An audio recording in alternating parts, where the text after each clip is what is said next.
Welcome to another episode of Dad Can We Talk. I am your host, Anthony Ray, and this is episode 133 of Dad Can We Talk. Hey man, we're up there. We're getting up there in the numbers, so it feels good to be back for another episode. Before I get started, y'all already know what I need y'all to do. Go to YouTube and subscribe to Dad Can We Talk. Go to Facebook. Follow me on Dad Can We Talk. Instagram, Dad Can We Talk.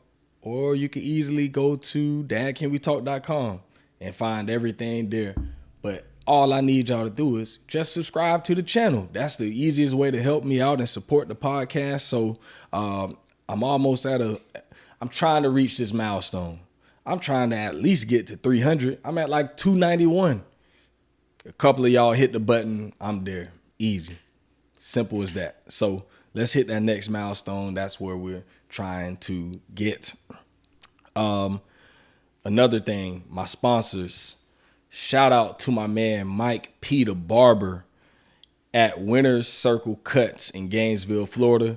If y'all can, man, y'all see me. Y'all see what I got on top of my head. I ain't got nothing up there, So, I can't really use the services like he can put that razor to it, but he can get me here. He got some beard oil, So go check him out for the beard oils. He has the hair oil for those that has the hair. Really great products. But if you're looking for a fresh cut, you want to get fresh for a special occasion, or you just trying to look good on a day-to-day basis, go holler at my man Mike P. the Barber at Winner's Circle Cuts in Gainesville, Florida, and go visit his website, created by me, MikePTheBarber.com. And that duh is not THE, but DA, MikePTheBarber.com. And go check out everything that he's offering. And then shout out to my other sponsor, TriTech. Go find them at tritech.net. That's TRYTEC.net. They have an online course that will help you to become a certified sterile processing technician. So if you're looking to change your career, you really want to just do something different with yourself, looking for some extra money, you're just looking to do something different with yourself, go holler at TriTech at tritech.net for more info on that. Without further ado, man, I'm here with one of my partners today. This man, we go way back to GHS class of 07. I know it's a long time, bro. We've been out of high school for a long time. 15 plus. 15 plus for sure. Yeah. So yeah, we're getting up there, y'all. We look good, all right. I would hope so. I wouldn't mind looking ugly. Yep. Yeah, getting weather. Yep. Getting weather. Got some knowledge. Yeah.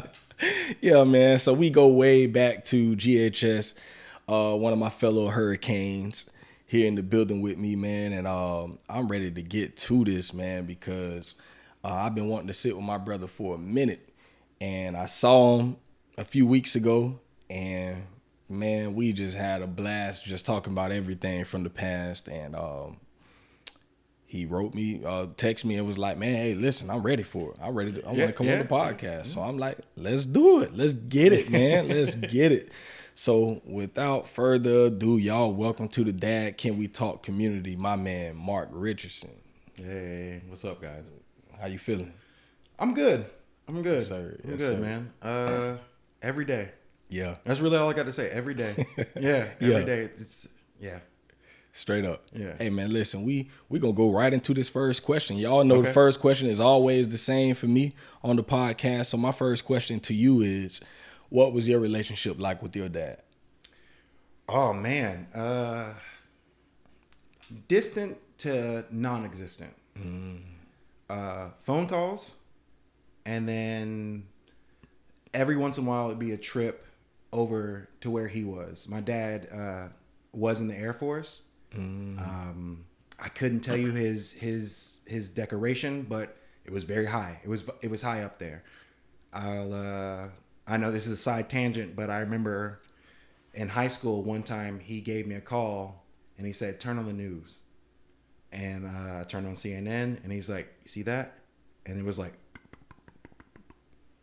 that's me, and that was it. Yeah, it was planes bombing something over. I believe it was Gaza, but I don't want to put that on the record. I'm not sure. Yeah. But my dad used to say. So my dad's a very high functioning, wealthy man, but not really in my life as far as physically or parentally in that regard. So yeah, straight up. How would you say that affected you growing up as a young man? If I didn't do sports, I think I would be a lot worse. I found dads in sports. I did karate. I played basketball, did soccer. Found dads in coaches and senseis. So, yeah, it affected me deeply. Yeah. I mean, I still think about it today. Yeah. I'm a dad now, and I'm hovering over my child, and I'm always like, could that have been different if if he had hovered over me? Yeah. My parents got divorced when I was 4, so my dad, he cheated, but my dad also. Here's another thing about my dad. It's a wild thing, but my dad played basketball in high school and minor college with Steph Curry's dad, Dale Curry, and they're still friends to this day. I've actually gotten a phone call from my dad one time, and he's like, "This is early in Steph Curry's career." He's like, "Hey, Mark, you want to see somebody?" And it's Steph Curry, and I was like, "Okay, Dad." Yeah. So yeah, my dad, he's from the DMV, Maryland, Hagerstown, I want to say. So up in the DMV area where the boys be wilding out. So yeah. Better believe it. Basketball dad. Yeah. Yeah. Yes, sir. Man, that's very interesting, man. And I like to ask those questions like that just so that we can get an understanding of where it is that you come from. And I think a lot the relationships that we have with our dad has everything to do with how we father our children most of the time. Can I bring it back around to you? Sure. What was your relationship with your dad? I feel like I've asked that a long time ago, but for the pod, same thing. Wasn't too much there. There was a short period of time where my dad was active with me, and how old were you? This was elementary school, so This was maybe 2nd, 3rd, 4th grade, somewhere in that area. And at this time, he was married to my sister, to my brother's. Okay. He was married to my brother's mom at that time. Okay. Or my sister's mom. No, this wasn't even when he was married. Wait. Your dad. So my dad has like 8 children. Okay. So my dad has 5 children. So. Yeah. He has 8 children from 7 different women. The only one he had 2 children with was my mom. Okay. Yeah. So at that time when he was active, he was with my youngest sister's mom. Can I ask real quick, how old is you? Or I guess, yeah, how old is your dad? Like, what's the... So I'm 35. Like he's like 55. To your mom and your dad, what's the age difference? They're the same age. Okay. Yeah, they're the same age. And he's from? They're from Hawthorne, both of them. Okay. They're both from Hawthorne. Yeah, from the woods. Okay. Because really not even Hawthorne. They're from like Kempville. Oh. So like the woods. For real. Okay. Yeah. So, yeah, man. And with that, when he was active, those are the memories that I have like etched into my mind. I always remember those times when he would come pick us up and take us to Ryan's back in the days. The old buffet, Quincy's that used to be by Red Lobster. Taking us to Bob Evans. Yo, they just closed Red Lobster. Yeah, crazy. Super crazy. I'm sorry, I don't mean to cut you off. Crazy. I just thought about that. Anyway. Taking us to the beach, Crescent Beach. Took us to see Independence Day back in the days. I remember all of these things. And even though my dad... What did he do? My dad was on drugs. He was a user. Okay. So for a while, that was, even I think during that time, he was still there, but he was trying to make efforts. Yeah. Well, I mean, you try to fit your thing inside of all other things while trying to make things work. It's things on top of things. It's a lot. Yeah, he had a lot going on. I get it. And at that time, I didn't understand. As a kid, you don't know all this stuff. You just all I know is only time I really see my dad is Mr. on Fun Man. Yeah, Mr. Thanksgiving Fun or Christmas at my granny house, and once he would leave her house that night, he disappears. Did your family like your dad? I'm asking you all these questions. No, that's good stuff. That's good stuff. Did your family like your dad? Did they? My family exalted my dad because of his position and his his ability. My dad is taller than me. I'm 6'2". My dad is 6'5". Yeah, and my dad is huge. Crazy. Yeah, because I think I saw your dad before. He came to the church graduation. Okay, I seen him. Yeah, yeah. He's a big guy. Yeah, he definitely was 6'5" for sure. Huge. Yeah. He looked like Will Smith too. He did. Yeah, he did look like Will Smith when I saw him.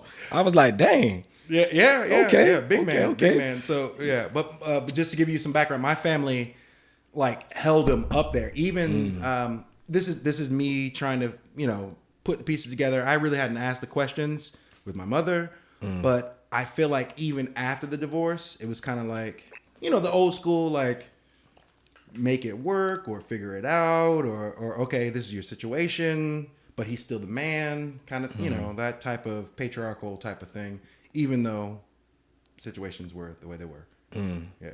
Yep. And did your family like your dad? Everyone loved my dad. Right. Literally, he was party? Because he was a star football and basketball player in high school. Bro, high school. Why? And so he was like when you go to my granny's house, you see all of his trophies, and she has newspaper articles and everything. Same. When people talk to me about my dad, they're like, "Well, your dad was really that boy," and he won the first state basketball championship at Hawthorne. Okay. In '87. So that's who he was. So everyone loved him. He was a good dude, You say was. Is he still around? So he's in Tennessee now. Okay. Oh, he's live. Yeah. So that's how everyone looks at him. So he always had that reputation of being a good guy. And I would say with him,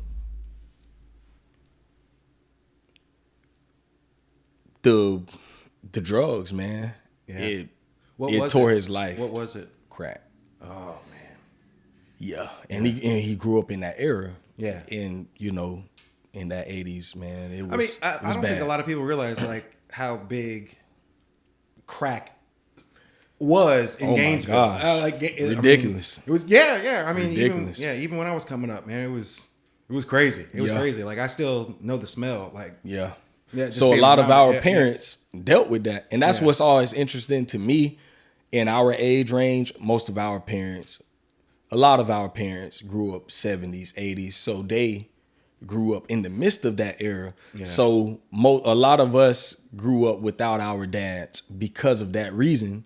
So a lot of our dads were in prison, on drugs. That's when I talk with most guys, that's what it was. Yeah. They grew up in that era. And so we are the products of that generation. So 133 episodes, 132 episodes, most of those dads. A lot of them have, they dealt with stuff like that. I assume most of them are black. Yeah. A lot of them, definitely. And from around for here. sure. Yeah.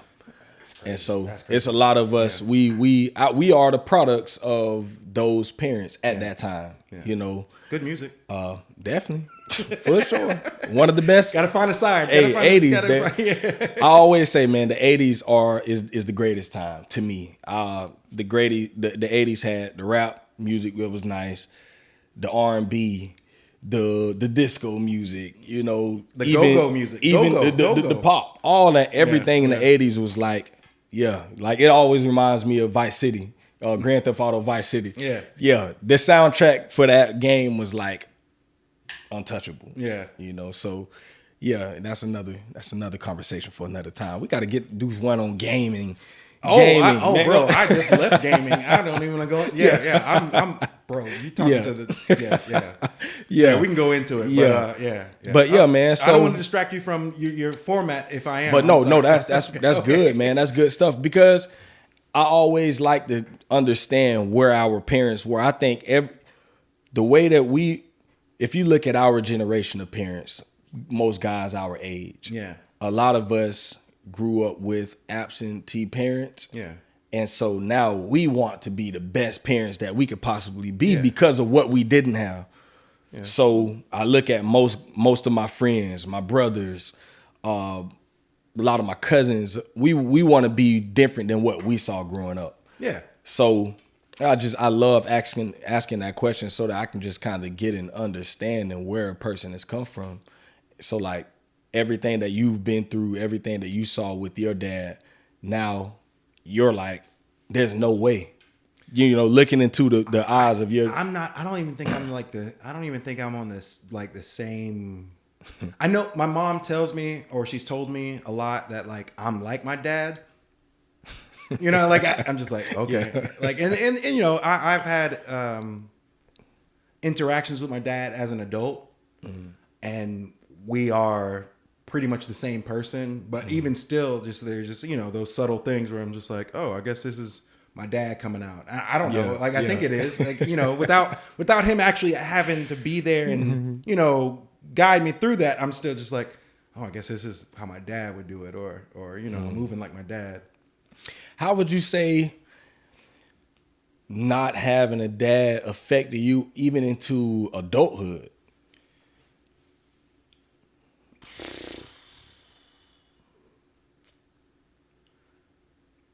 Raising a daughter makes me want to ask my dad how you would do it. And how that affects me in adulthood is... I'm going to pivot real quick. Because I'm not married to my girl yet. I'm not announcing, but Amy, I want to marry you. So I don't like using the term baby mother. I feel like that's so... The mother of your child. The mother of my child. Thank you. The mother of my child. Her father has actually been more guiding into my recent adulthood. And I'd like to give him a shout out. Just showing me what real masculinity is. And so being without my own father, I would say I was in the dark on what masculinity is. Especially before, you know, having a child, dating and being out here trying to be whatever that is, you know what I mean? Trying to get girls, whatever.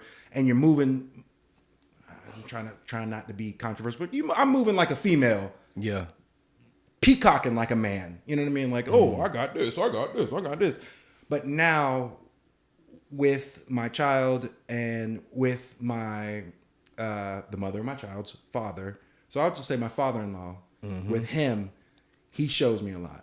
And he doesn't even really say a whole lot. It's just more just like, you know, he's Latino, and I'm not going to do a bad accent, but he's like, hey, you know, he doesn't have to say a lot, but it's a lot of that. So that's huge. What was the question again? That's huge, because even when we don't grow up with a father and we don't have our father there to be the father figure, it's important to find other male role models or who father have figures. What I want in this world. And he has a lot of what I want. He has his own business. I mean, he's buying cars. He's got his own house. All these things that like I aspire to, that I also want to give them. She looks up to him a lot. He's a big fixture in the family. Anything that big, it's all through him, and I look at him a lot. I know he's not going to listen to this podcast, and I know he's not going to see this, but like I love him. I love him to death, and he embraces me. That's real. Calls me his son. You know, checks on me all the time. That's huge. And to me, that's and he's 62. Wow. Yeah, he's an old man. Wow. Yeah, and he's got everything. You know, Man, shout out to all the role models, role models out there. Yeah, father figures. Yeah, the father figures, man. Shout out to the father figures, father baby. figures. Man. That is huge. How did you feel when you first, when the first time you saw your child? You know, like when you the first time that you actually held that thing that's yours. Wow, I gotta go back to that. I gotta go because she's only 1 year old now. So April 12th. It was a lot. I don't know. It was a lot. It was she was, what is it called? Breech. So like her shoulder was coming out. So like everything was like cool. They gave my girl the thing in the back, The epidural, the epidural. So she's chilling, making jokes, and then it's time to push, and she's pushing, and we kind of see the head, and then they said, "Oh, the shoulder's in the way." All these codes go off, like and like lights, and they got like 5 different people coming in. They're like, "All right, you need to move out the way." So I stand back. They yank her out, which, whoo! they yank this child out, throw her in the belly, and then they do all the shots.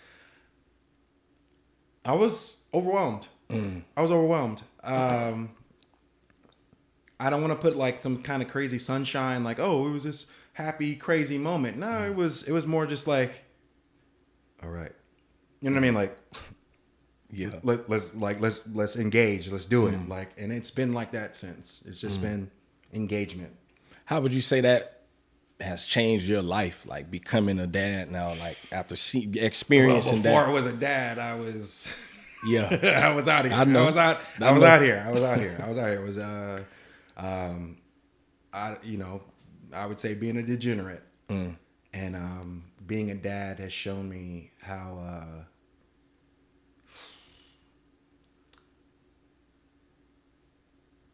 I'm trying to think of the word, how light everything is, like how you can easily tear through the wet paper bag.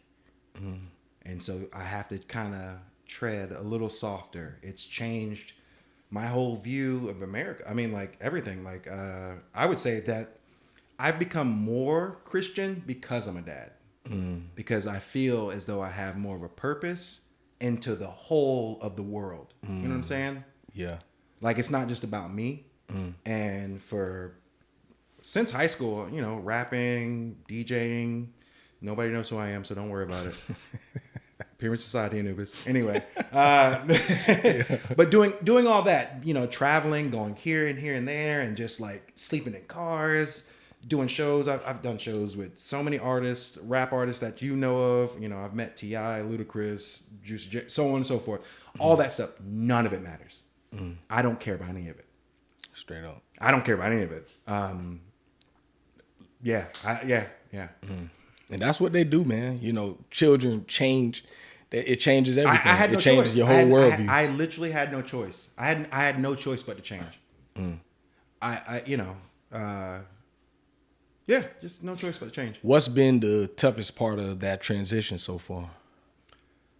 Well, because she's only one, understanding body language without speech, needing something without being able to say you need something, reading minds, and then the tug on the household. My girl and I have had the fortune of being friends since high school. I met her in 9th grade, and we were friends. And after high school, kind of run into each other here and there, and then during the pandemic, we got together and we were friends again, just like no time had passed. And then we have a child. And, I'm running past the question. What was the question one more time? Well, like how did, you made me just forget it. But what you're saying, even with that, like,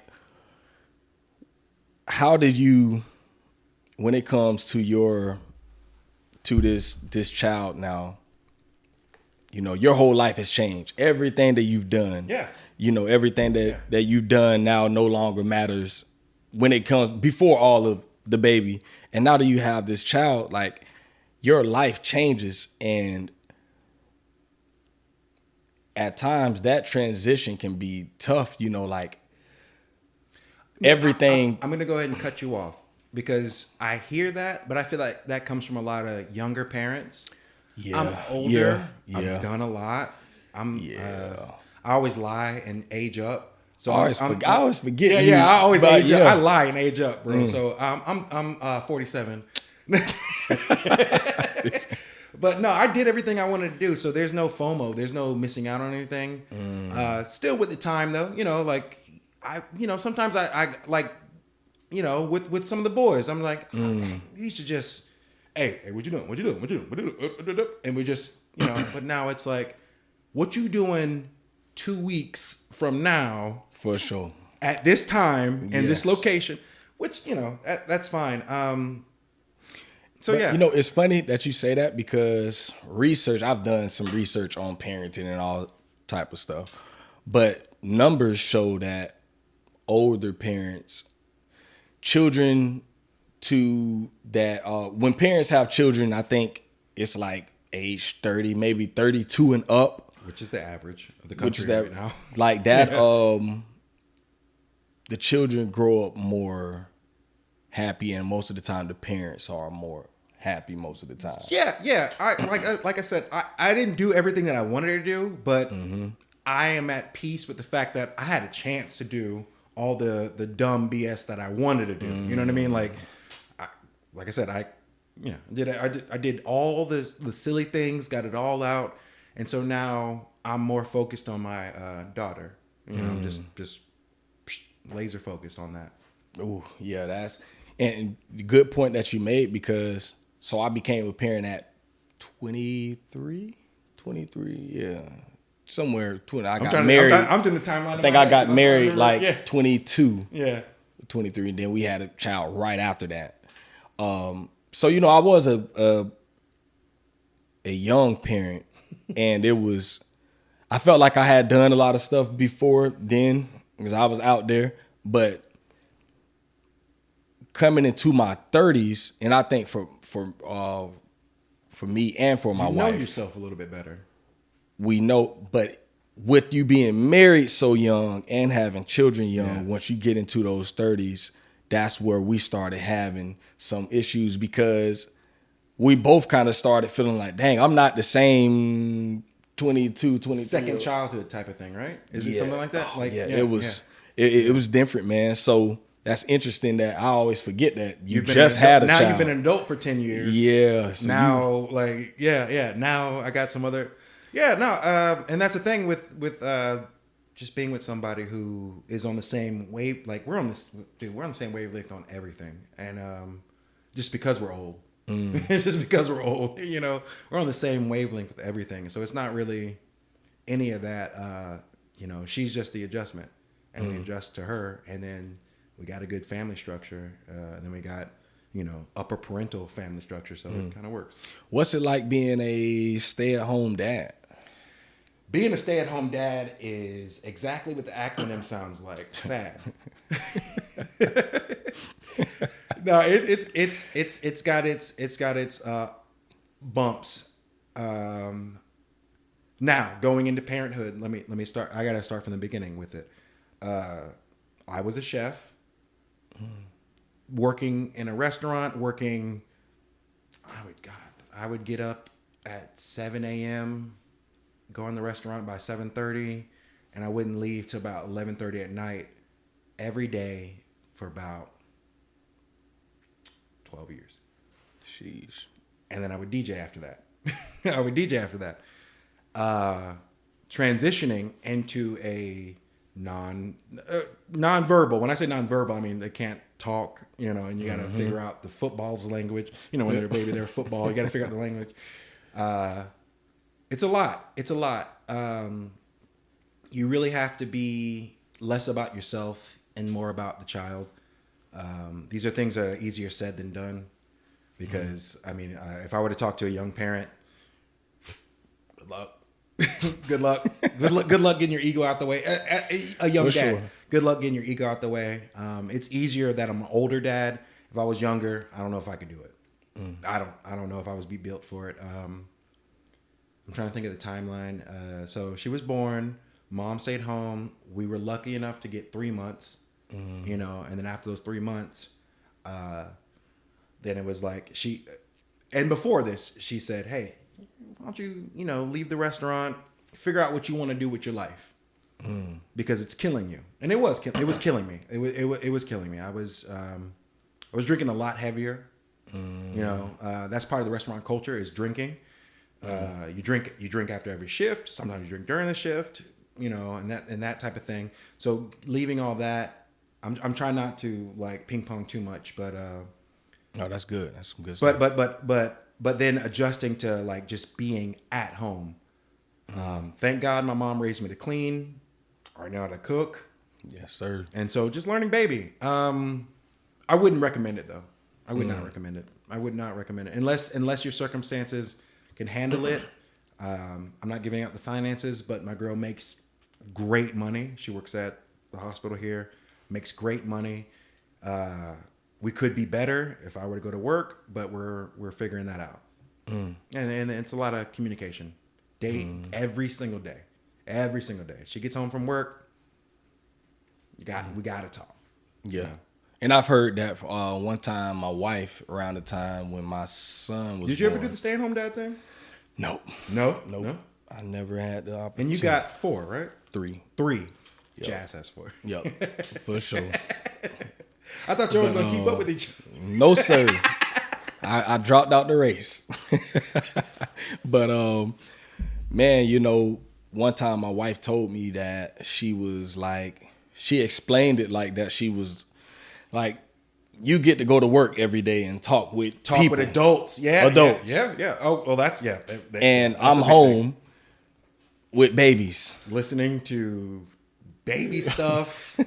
Listening to, but A is apple and B is ball. And all day. And the one thing I try really hard not to do is be on my phone. That takes a lot. That takes a lot. Try not to be on your phone. Now, I do have the gift of Bluetooth, and so I'll be listening to a podcast. Yeah. But I'm still like, you know, here, you know, just hey, you know. But yeah. I honestly know I wouldn't be built for it. I just you know could, it, you know. You could figure it out. You're old enough now. You're old enough now. Yeah. But around the time when I had kids, I'm yeah. like, man, you know, I did used to, you know. I don't have any social media either. Yeah. I don't have Facebook. I don't have Instagram. I don't have Snap. I don't have none. I'm not on any of that. Yeah. So like, there's no draw. If you want to talk to me, text me, call me. That's it. Yeah. Yeah. Because that's probably the best. Well, I mean, all these apps turn into weird distractions for other reasons that have nothing to do with Dad, can we talk? You know what I mean? Yeah. Like, so, for sure. So when we got together and we got serious, I was just like, I don't really need Instagram. I don't really need any of that. I'm not trying to advertise to the world. You know, if this doesn't work out, I'll go find a cave and some ramen noodles. Yes, sir. Yeah, I'm not. Yeah. Yes, sir. Man, what do you want your legacy to be as a dad, especially raising a daughter? What do you want? Now I got 2. So I'm expecting the second one in December. I forgot y'all are expecting. Yeah. Oh, as a double dad girl or double girl dad. I'm a dad girl. God, I just hope all my marbles stay in the jar. And when I say marbles stay in the jar, it harkens back to an old Joe Rogan bit where when you have a house full of women, you have a jar and it's your masculinity. And it's filled with marbles. And every day they go. So I hope my legacy is to create a strong woman, but also a woman who's ready for a husband. I know that sounds weird, but I just feel like people are more successful when they're in happy relationships. I think the United States and this world is built for 2 people to work it out as a unit, as opposed to a single person trying to figure it out. So I really hope I raise a smart, and that's just a legacy. I really don't have any ego stake. I'm not trying to have a statue. I just want I want my daughter to talk about me the same way I talk about my grandparents and my parents. Straight up. That's it. That's really it, because that's really all you can realistically expect. You know what I'm saying? Real talk though. Yeah. That's it. You know, and it, positively impact the world. Don't get a dead end job. Just working to die and feed yourself. Do something. Do something. I made music. I feel like I impacted the world, even if it was just a small 50 to 200 people or whatever my SoundCloud says I had. I think it was 1,000 something. Either way, just affect people in a way that makes them talk about you every once in a while. That's it. That's good stuff, man. I honestly forgot that you were about to be another dad to another one. How is that going, man? Man, It's oh man, there is no handbook on dealing with pregnant women. No, sir. No man can teach you how to deal with hormones. We got in this weird argument. I'm not going to get into the details of the argument, but like midway through the argument, I was like, oh, it's your hormones. But you can't look at a woman and be like, you're being hormonal right now. Luckily, we have a good relationship. And so the next morning she apologized to me but in that moment, I was just like, I even said it in the argument. I was just like, I don't even know why you brought this to me. and I literally looked away from it. I don't even know why you brought this to me, but I'll engage. So yeah. I'm really trying not to get political because I want this to age well, but just with the current world, just where everything's at, president's getting shot at, things like that. You have a woman who's looking at you, and it's different because it's a different dynamic. She's the breadwinner. I'm the gatherer. She's the hunter. I'm the gatherer. But she still respects me as a man, as the man, the protector of the house. And she's still looking to me to have some kind of say on the outside world. And to make her feel comfortable about the outside world. And I have to say, like, it's difficult when they have hormones. When everything's beaten down, like, What's your dynamic? What's your dynamic? My dynamic. Are you the end all, be all, say all? I try not to be. Because because I don't want to be. I don't want to be like, you're gonna do what I say, and we don't have an example of how to do it, so you're just kind of making it up as we go, right? Bit. So I really don't want to be that. Sometimes, especially times in the past, I found myself in situations like that where it's like, we're gonna do this, but I'm like, that really you can only me. rah so much. Yeah, that really is not me. I like to get input. There are different things that I feel strongly about as far as how I want things to go in the house. Yeah. Give me an example of one of those things you feel strongly about. As far as cleaning, I came from a clean house. So single mothers, dog, we got to be clean. Yes. Yeah. And my mother did not play about that. So for me, none of our moms. It's like, for real.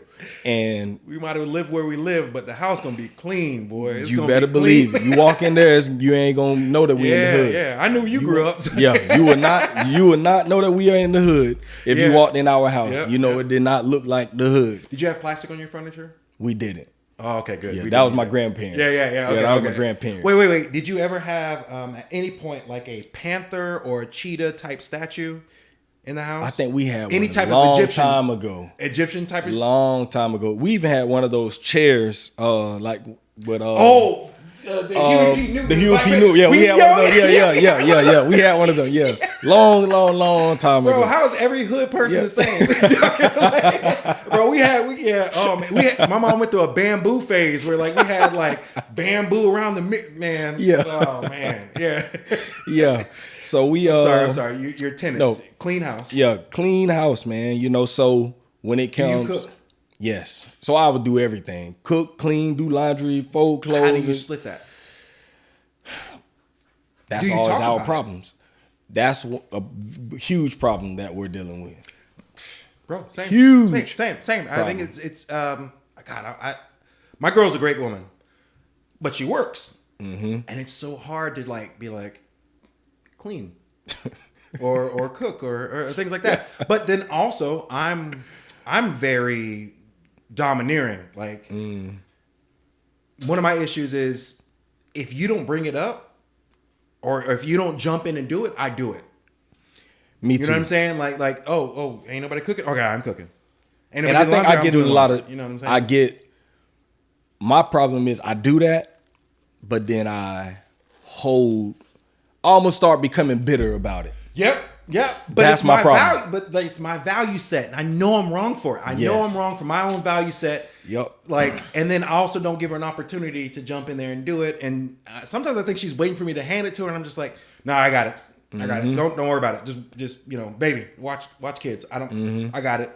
Yep. Yeah. Even to burnout. Even to the point of burnout, I still do it. Yep. And that's been my problem for years. years, man, years on top of years, and it's been a point of contention in my home for years. Honestly, you know, get your kids involved in cleaning, cooking, and things like that. Try to get them into cleaning, and that's even a point of contention with me and the kids where we're going back and forth. Your oldest is right along with my oldest niece. How old is she?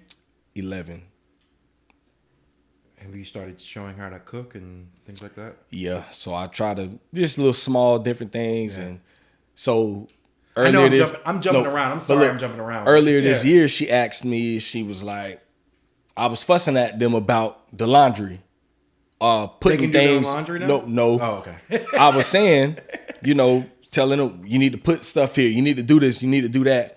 You know, I do everything for y'all. I wash your clothes. I fold your clothes. And then my oldest daughter says, well, Daddy, you haven't taught her. You never even teach me. And I'm like, so, but my comeback to her was, I can't even trust you with the small things right now. Oh. I can't trust you to brush your teeth without me asking. Yeah. So why would I trust you with this big machine? I'm going to go ahead and jump in front of you. That's our mothers. That's our mothers. That's our mothers. That's a fear response. Yeah. That's a fear response. You know what I'm saying? Like a scarcity, lack response. Because that's how I mean, you know, I don't have the same, you know, but that's how I am. And I know that's a feminine response to things. Instead of what I know better is to let them fail. Yeah. Because I'm supposed to sweep it up. Mm-hmm. Yep, that's it, man. And Bro, those are the things right there. Like stuff like that. Let them fail. If you, and you will see as the kids get older. Yeah. And this is something I'm still figuring out. You know, I'm 11 years in to fatherhood, you know, and I'm like, this year, I've really just in the last 2 weeks, I've been really looking inward and realizing that I have a lot of issues I need to deal within myself. Like you say, like stuff like that. Those are things that, like, I try to hold things. I try to make things in my house the way it was when I was growing up. And it's like sometimes that could be such a huge problem. Mm-hmm. And you really don't realize that until now me and my wife had this huge argument. And now I'm like, man, I should have never said this. Or I should have, man, you know what? I ain't even have to take this that serious. You know, and I take things so personal all the time. When a lot of times it's not personal. Do you snipe? When I say snipe, I mean like when you have an argument, you go, but you don't like. Okay, here's an example. I'm gonna try to come up with it on the fly. Like, let's say you guys are arguing about like the laundry being done, or even the laundry being put away, which is a big deal in my house. Mm-hmm. Like, I do all the laundry. Can someone put it away? And she'll say something, and I'll snipe her. She'll be like, God, I'm trying to think of an example without being too personal, but like, hey, can you put the laundry away? Well, I was trying to do laundry. You never read it. You know, they're just like, snipe. I'm more nonchalant with my stuff. I'm more like,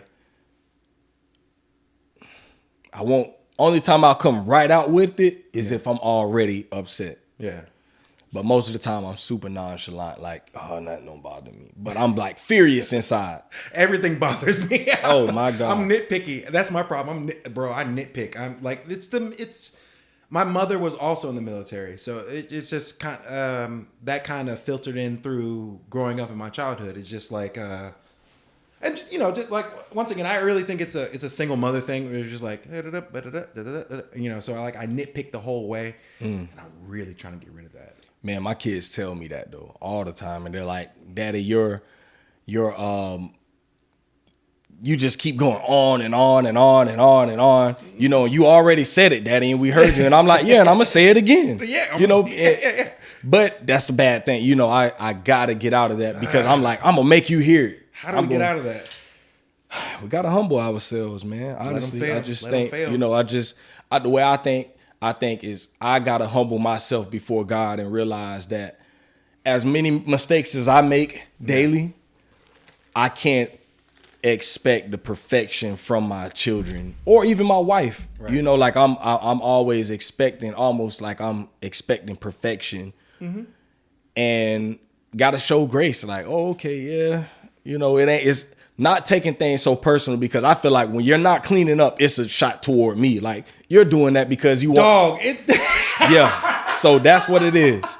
Like, oh man, it's personal. You just hit it right on the. You just hit the nail on the head. Oh, so this ain't done because forget me, right? Yeah, bro. And I and I think maybe a lot of men do Michael that. Jordan meme. I took it personal. Yeah, man, take it personal, bro. And because I take it so personal, that's when I start internalizing everything, feeling like they don't respect me. My wife don't love me like that. My wife don't respect me. Did this just turn into dad's venting? Yeah. Hey, listen, dad's venting. That's what it is, bro. You know, dad vent. Guys. Hey guys, Dad, can we talk about how Dad feels? Dad feels like y'all are taking a personal affront on Dad. I just want to say that. Yeah, real. I only got a 1-year-old right now, but she's personally taking an affront on me. I know it. I know she's coming out my neck all the time. I'm telling you, bro. and I think that's what it is.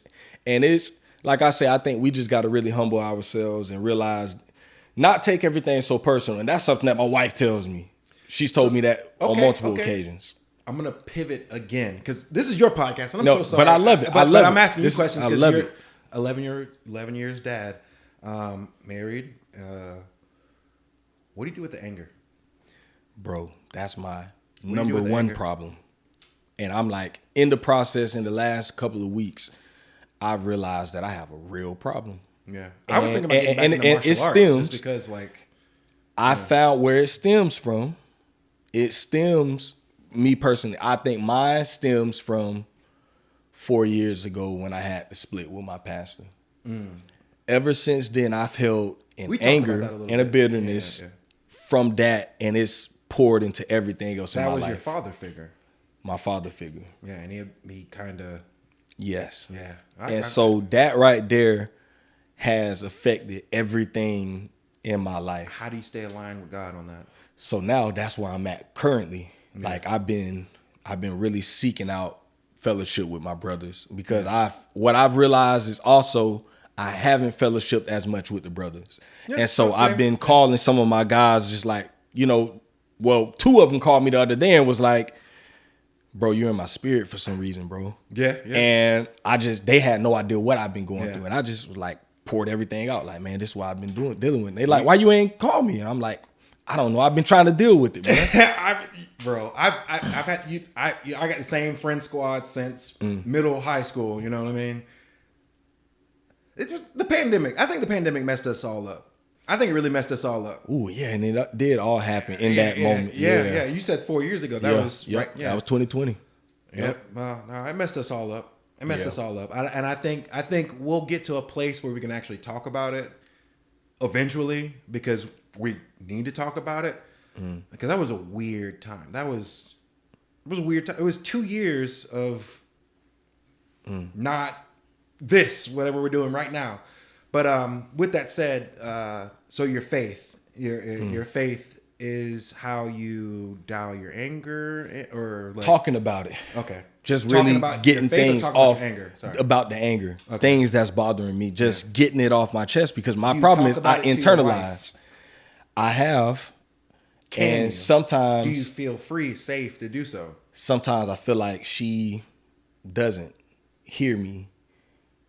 And at times I feel like maybe that's not even her place job to have to. Yeah. So your BS, that's where my brothers come in, where I can be able to, hey man, listen, I got this going on and got that going on. Like, what do I, just talk to me, encourage me, and keep me up. People that know you outside of you, that have no stake in you being successful or losing. Yes. So that helps me tremendously, but I had stopped doing that as much, not really having a place of fellowship. I stopped going to church. Pandemic. And that it honestly, it affected me in ways that I never imagined it would have. Right. And so I felt like, this would be my time most of the time when I'm doing a podcast, where I would be able to talk about different things and really have another person that I can just talk with. And this would always be.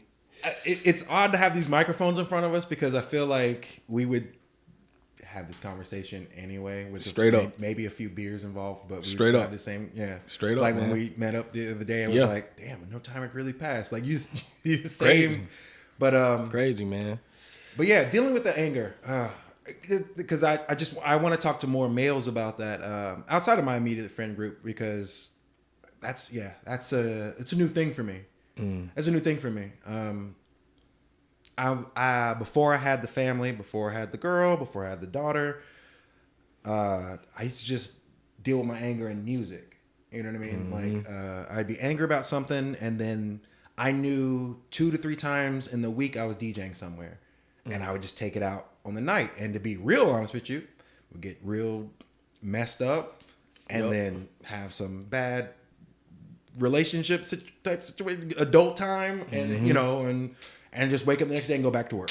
Yep. And now I don't have that outlet, and I'm not asking for that outlet. I'm just like, what do I do with what do I do with all this? You know, you know. Yeah. So I should go to the gym. Yep. Now that does help. Take my behind to the gym. Now honestly, I will tell you this. I will tell you that helps me. By the way. I go to basketball. I go play basketball. Yeah. So that helps me a lot. Yeah. That helps me to decompress. I would go to the gym and I just lose myself in that. Yeah. You know, and it helps me get my mind off of, you know, life and everything that's going on. I can just be me. Just go out here, laugh, have some competition, you know, and just be at the core of me, you know, and that's how I've always been, you know, even going back to high school, to play basketball. And it just takes me back to that point where I'm like, I can just go. Rashad, Anthony, Ray, Rashad, as I know you, you were the dude who always had basketball shorts under your jeans. You better believe it. All the time. At every point. I don't know if the kids still do that, but like you were definitely one of the. Me too. I ain't got none on today. Me too. I remember that was like the code. Like, yeah, you wearing whatever jeans you got on, but then you have the basketball shorts. I would take these jeans off, and it's time to play. We finna be like, dog. Do the kids still do that? I don't know. You know, they used to be their clothes sometimes a little too small nowadays. Part of being a black man. You had to be ready for a pickup game at any point. You had to be ready to. What's up, nigga? Let's go, nigga. What's up? Bro, that's probably being a black man back in the early 2000s, bro. Yeah. You had to have young kids, Thug Motivation 101, and you had to also be able to slide your pants off real quick. Man. Yeah. So. It helps, man. That helps to be able to have an outlet where you can, you know, go to a gym or something and just go running, something to just clear your mind, decompress. Okay, I do want to go back though. Talking to your partner about said anger. So you've gone to the gym, shot a few baskets, you played for about an hour and a half. If it's still in your chest, how do you? You know what I mean?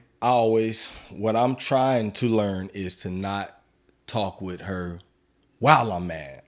Okay. Because that's when the issues come. And now I'm just saying things that I don't necessarily mean because stuff, so now, and that's hopefully going forward, my prayer is for myself is to learn to talk to my wife in a more civil, you know, don't wait until we're in the midst of an argument and now I'm bringing up everything. I imagine it's got to be hard because you guys have known each other since you were young. Once again, my girl and I, we've gotten together at an older age, so it's kind of like I ain't dealing with you right now. Like it's kind of like you need to go figure yourself out. We're 15 years in, it can be difficult at times, man. It can be difficult.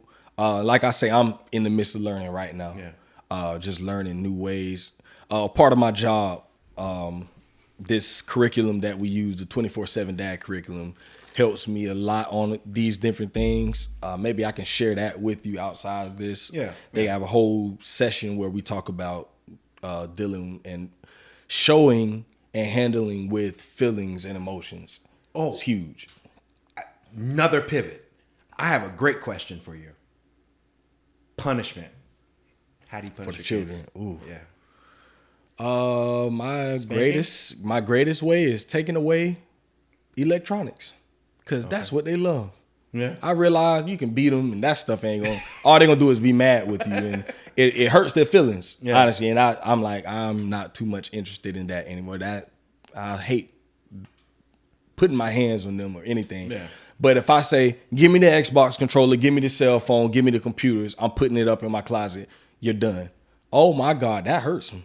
Oh, that hurts him. Okay, so no capital pump, no spanking. You ain't even got to do it. In our day and time, these kids, they love electronics. Yeah. If I tell you, ain't no Fortnite, ain't no Roblox, ain't no YouTube. Roblox. All I just that. found out what was on Roblox a few months ago with my eldest niece. I was like, ain't none of that, that's the type of stuff that hurts them in a way that where they realize, like, okay, daddy mad. Because that's what I'm walking into. I'm still in tantrum phase with daughter, so baby. So you'll get to that point. I somewhat feel like not. What's the word I'm looking for? I don't feel like I can really be in the dad. Can we talk? Because my daughter can't talk. So, But see, I love episodes like this because you're so new and fresh in it. These are things to look out for. Yeah. And I will say that things get, I won't say easier. You just have to be ready for each stage. I'll know her better as time goes on. Yes, so at each stage is different. You get to the point where they're walking and talking. Now they're into everything in the house, and you have to really help them in that way. And then you get into that, getting into school, and now they're, so all of that stuff. So then I move to my next thing, my next question for you, because you have daughters. Hip hop. Oh, we only do Christian hip hop. Right, but the public schools. But see, I've been doing it for so long. Like the Sexy Reds. Yeah. They know we don't do that. They already know. And they just outright. And I talk with them about that type of stuff all the time. Like, right. We don't listen to that type of music. Right. And they, even when they're in the car with me, they know. So like my son, he loves this type of music. Sometimes now he's gotten to the point where Daddy, play Praise. It's a song by this guy named What Up RG. And we get in the car, he want to hear Praise. He want to hear something from Aha Gazelle. Because I've been listening, that's literally all I listen to. I don't listen to anything else. Yeah, so we talked. When I'm in the car, the kids know, like, this is what they've grown up to listen to. So now when they hear the other stuff, they're like, you're cursing on that song. Right. That's a bad song. And I'm like, okay. We don't listen. We don't do that. They're in public school, and okay. They just got back in public. So they were in the private school at first. Okay. But man, that's a big thing. You just gotta be that example for them. So it's like when I hear them listen to different things on YouTube or something, like, what's that? Man, turn that crap off, man. Like, what are you listening to? Right. And like, what would make you even want to listen to something? Active and involved. Yeah. Okay. So when I hear it, it's like off. You already know better than that. Not to even play with me like that. They know I don't play about that type of stuff. Music and certain videos. I might hear them listening to a YouTube short and I hear something crazy. Turn it off. Okay. Look at something else. Yeah.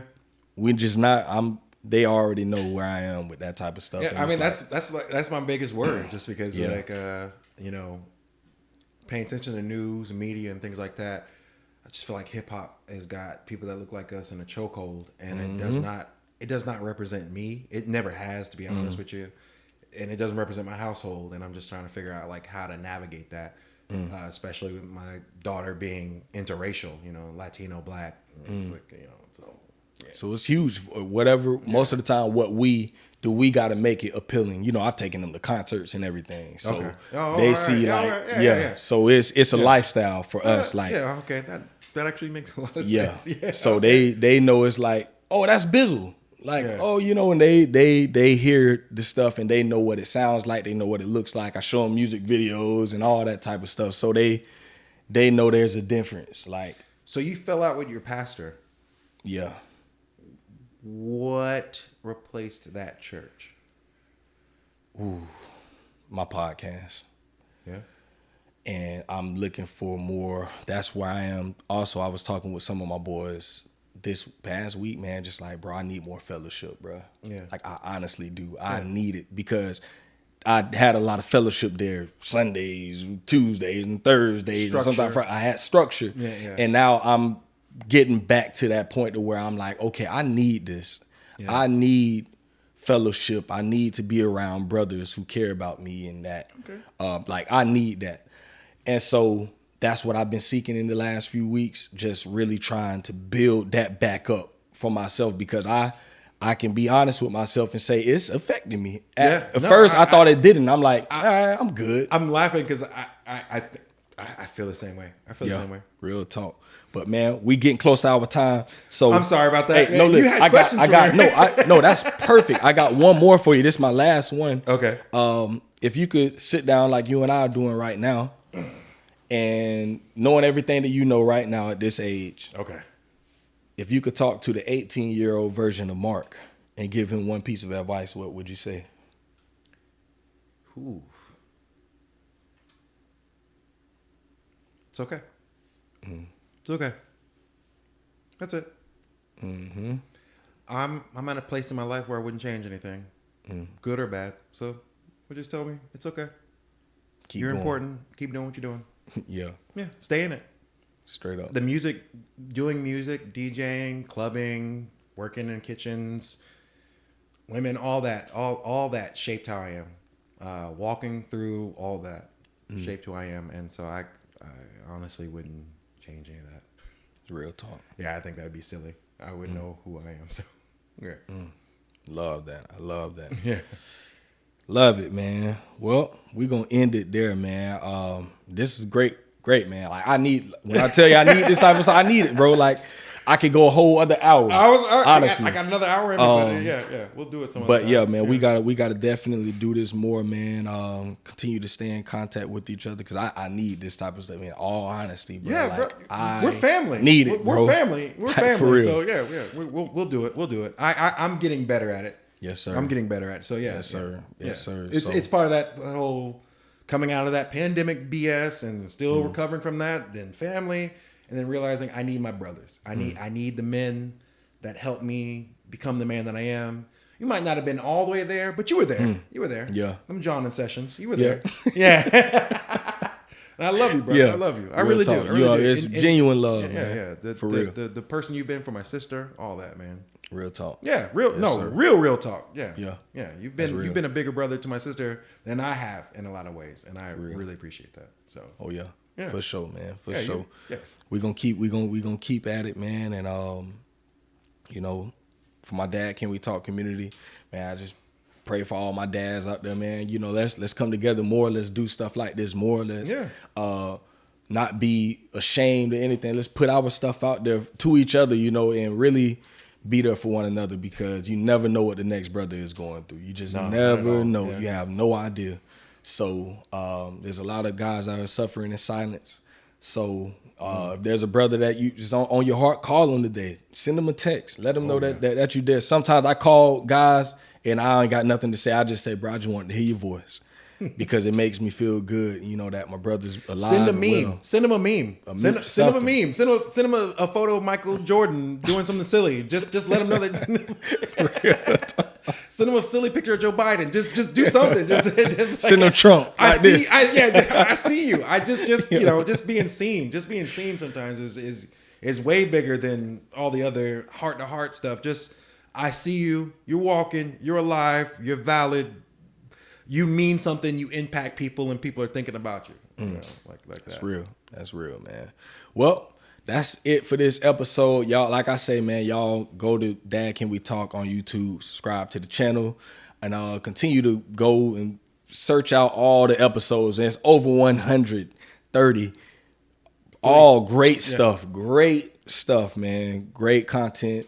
All types of dads and all different types of situations. So y'all continue to stay tuned. We're going to keep on going. And y'all continue to support.